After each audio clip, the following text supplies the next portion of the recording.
Sally, and this is another edition of Battle Bits. In this edition, we are reading Chapter 1 from Sideways Stories from Wayside School by Louis Sachar.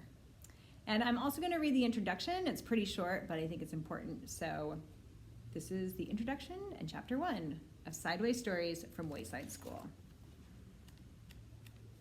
Introduction. This book contains 30 stories about the children and teachers at Wayside School. But before we get to them, there is something you ought to know so you don't get confused. Wayside School was accidentally built sideways. It was supposed to only be 1 story high with 30 classrooms all in a row.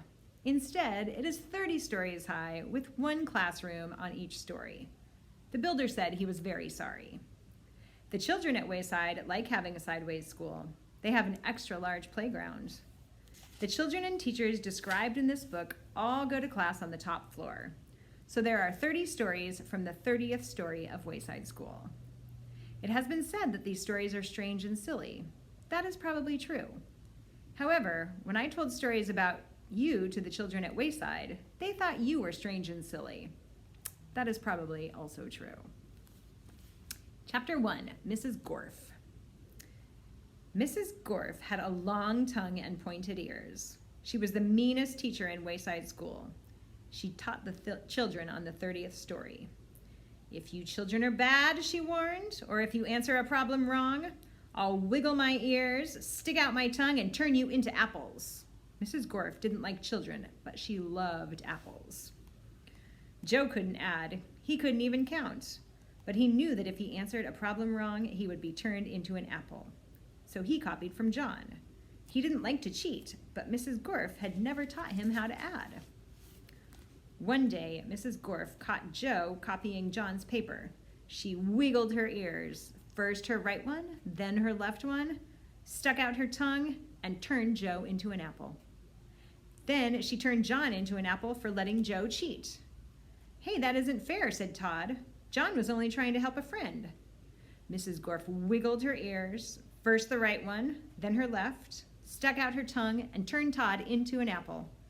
"Does anybody else have an opinion?" she asked. Nobody said a word. Mrs. Gorf laughed and placed the 3 apples on her desk. Stephen started to cry. He couldn't help it. He was scared. "I do not allow crying in the classroom," said Mrs. Gorf. She wiggled her ears, first her right one, then her left, stuck out her tongue, and turned Stephen into an apple. For the rest of the day, the children were absolutely quiet, and when they went home, they were too scared even to talk to their parents. But Joe, John, Todd, and Stephen couldn't go home.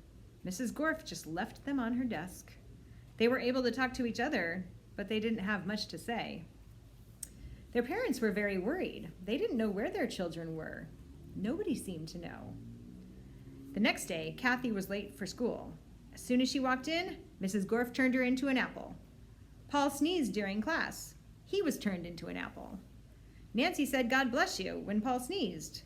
Mrs. Gorf wiggled her ears, first her right one, then her left, stuck out her tongue, and turned Nancy into an apple. Terrence fell out of his chair. He was turned into an apple.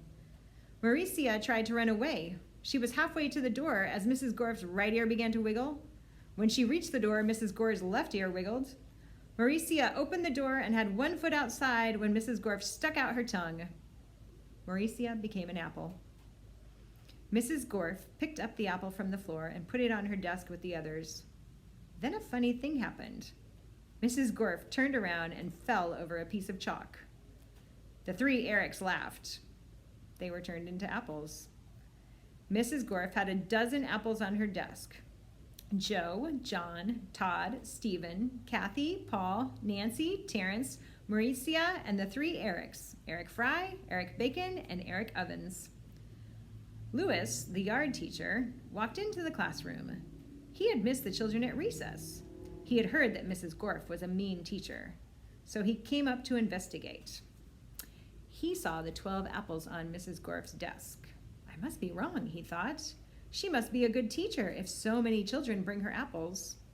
He walked back down to the playground. The next day, a dozen more children were turned into apples. Louis, the yard teacher, came back into the room. He saw 24 apples on Mrs. Gorf's desk. There were only 3 children left in class. She must be the best teacher in the world, he thought. By the end of the week, all of the children were apples. Mrs. Gorf was very happy. Now I can go home, she said. I don't have to teach anymore. I don't have to walk up 30 flights of stairs ever again. You're not going anywhere, shouted Todd. He jumped off the desk and bopped Mrs. Gorf on the nose. The rest of the apples followed. Mrs. Gorf fell on the floor. The apples jumped all over her. Stop, she shouted, or I'll turn you into applesauce. But the apples didn't stop, and Mrs. Gorf could do nothing about it. Turn us back into children, Todd demanded. Mrs. Gorf had no choice. She stuck out her tongue, wiggled her ears, this time her left one first, then her right, and turned the apples back into children. All right, said Mauricia. Let's go get Louis. He'll know what to do. No, screamed Mrs. Gorf.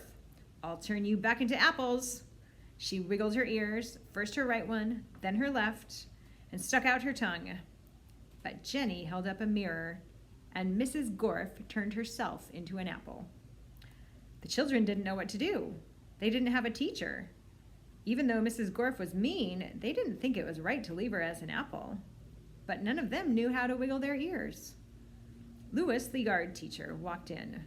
Where's Mrs. Gorf? He asked. Nobody said a word. Boy, am I hungry, said Louis. I don't think Mrs. Gorf would mind if I ate this apple. After all, she always has so many. He picked up the apple, which was really Mrs. Gorf, shined it on his shirt, and ate it. And that is chapter 1 of Sideways Stories from Wayside School. All right, I will see you next time. Bye.